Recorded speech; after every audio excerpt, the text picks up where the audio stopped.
una akili sawa sawa? Kwa nini? Wewe kutudhalilisha si katika familia. Mimi nakukataza usifanye hiki, wewe unakifanya kwa makusudi. Afu sasa hizo unasema nimefanyaje? Wewe hujui chokifanya. Kaka, ulizani mimi nitafanyaje?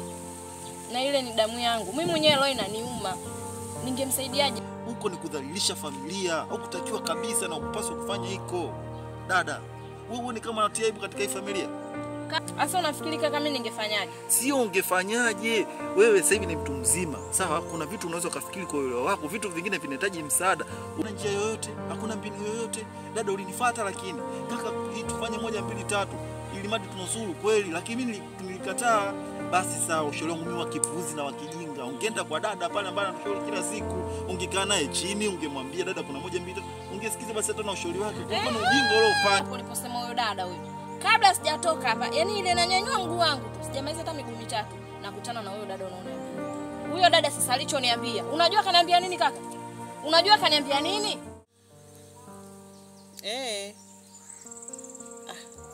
Mimi leo bwana sitoai. Kwa sababu nina dharura kidogo. Kwa hiyo ina maana Mwenyezi Mungu akijalia naweza tukafanya kesho. Mapema tu naweza nikaja. Kuna wageni wamekuja hapa. Na alafu baadaye Hebu subiri kwanza, subiri.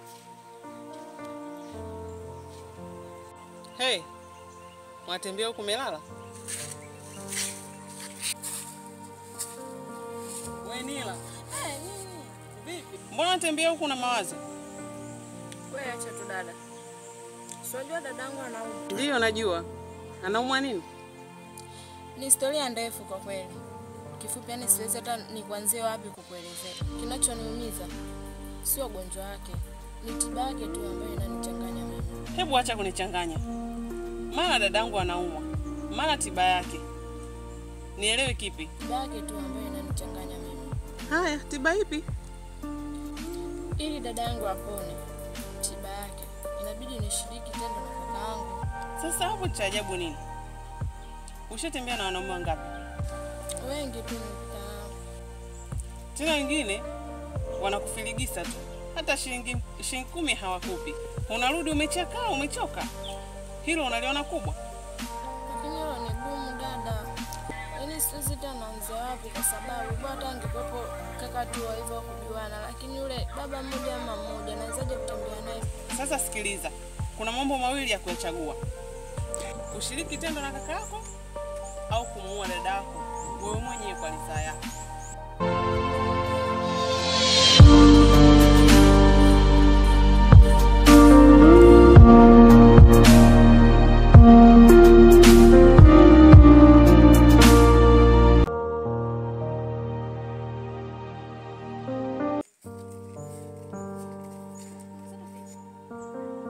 Chungu nenda hapo. Sini kwacha nyumbani. Mwenzangu, leo mume wangu karudi mapema. Kilichomrudisha haraka?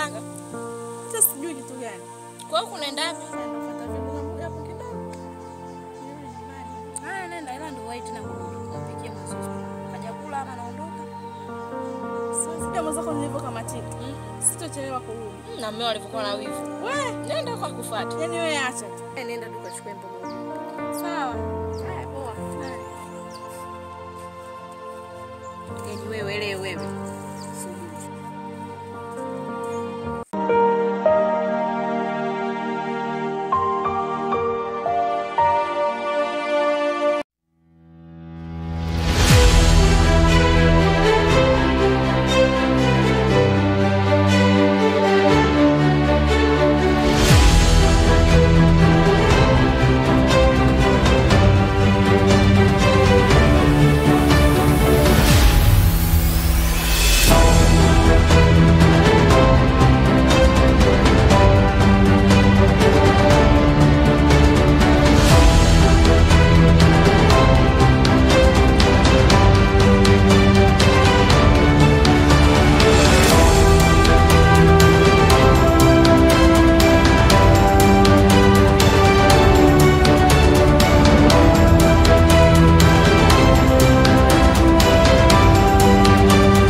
Danila, Kaka.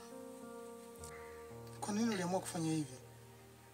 Nisamehe sana kaka. Na nisamehe sana kwa sababu ilikuwa hamna njia nyingine kumsaidia dada na ndio hiyo tu ambayo nilifanya.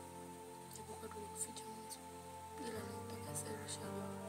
Utanisamehe sana kaka. Kwa ina maana mimi mlinificha, si ndio? Ndio tulikuficha mara kwanza kwa sababu tungekwambia tu hivi hivi usingekubali. Tulikuficha mwanzo lakini sasa hivi ushajua. Haitajirudia tena. Mimi nimekusamehe dada. Nisamehe kwa moyo. Ndio dada. Kweli. Basi nashukuru. Sawa. Dada, si ulifanya kwa ajili ya kunusuru maisha ya dada? Ndio. Sawa dada. Lakini dada, sasa mimi nimeelewa show. Nikihitaji tena. Unasemaje? Hivyo ndio ilivyokuwa. Alichonishauri ndio nilichokifanya.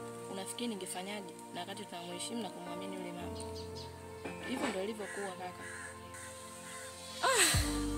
Hicho ndio kilichotokea. Alichonishauri na ndicho nilichokifanya. Ulifikiri mimi nitafanyaje kwa hilo? Mimi unanilaumu bure tu kaka. Kwa sababu tunamwamini na ndio maana mimi nilifanya.